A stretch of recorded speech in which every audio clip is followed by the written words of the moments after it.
लेकिन मैं ये कह रहा हूं सुधांशु जी, विपक्ष कह रहा है कि इस समय 43%, हाँ समझ रहा हूं, 43%, 43% जनसंख्या के हिसाब से उनके पास वोट शेयर है, 57% आपके पास है। वो कह रहा है कि 7% का फेरबदल कोई बहुत बड़ा नहीं है, वो सारे साथ आ जाएं तो कर सकता है। आपको लगता है मध्य प्रदेश, छत्तीसगढ़, राजस्थान में जिस तरह से जनता ने वोट किया है, उसके बाद विपक्ष इस 43% को 50% कर पाएगा?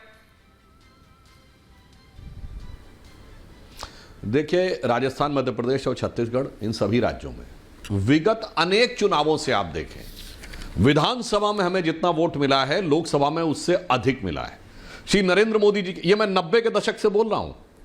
हमारे बाकी राजनीतिक प्रतिद्वंदी जो भी बोले, राहुल देव जी तो बहुत वरिष्ठ और पुराने पत्रकार हैं, निश्चित रूप से उन्हें 91, 96, 98, 99, 2004, 2009 के भी आंकड़े याद होंगे। मोदी जी के आने के बाद तो स्थिति ये हुई कि हमने राजस्थान, मध्य प्रदेश में 50% वोट क्रॉस किया है।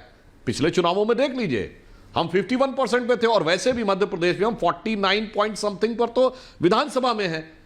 तो मानी हुई बात है कि लोकसभा में हम उससे और बेहतर होंगे, बहुत साफ दिखाई पड़ रहा है।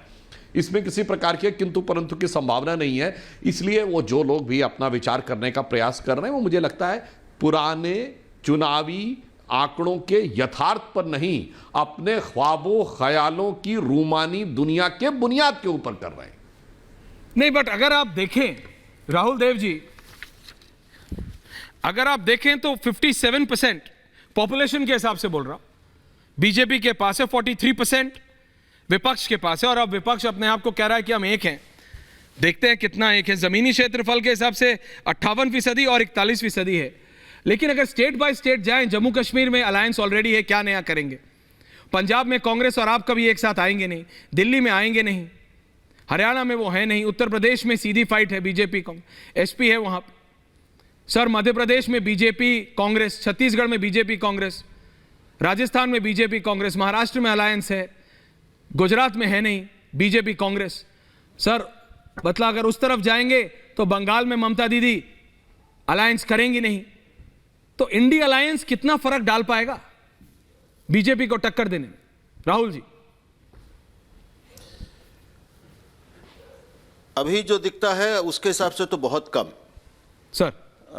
तो इस समय विपक्ष को ठीक है अपना मनोबल बढ़ाए रखने के लिए इस तरह की बातें करने की ज़रूरत है, ज़रूर होगी, हम लोग सब समझ सकते हैं। लेकिन जो स्थिति है वो सबके सामने साफ है, और उसमें अभी 2024 में यानी अगले 5 महीनों में कोई इतना बड़ा परिवर्तन हो जाएगा, चमत्कार हो जाएगा कि बहुत बड़ी संख्या में करोड़ों लोगों का मत परिवर्तन हो जाए, दिमाग उनका बदल जाए, तो ही कोई चमत्कार ही इस स्थिति को बदल सकता है। वरना अभी तो बीजेपी जिस स्थिति में है उसको पीछे छोड़ने की, उसको हराने की ताकत इंडिया गठबंधन में नहीं आने वाली।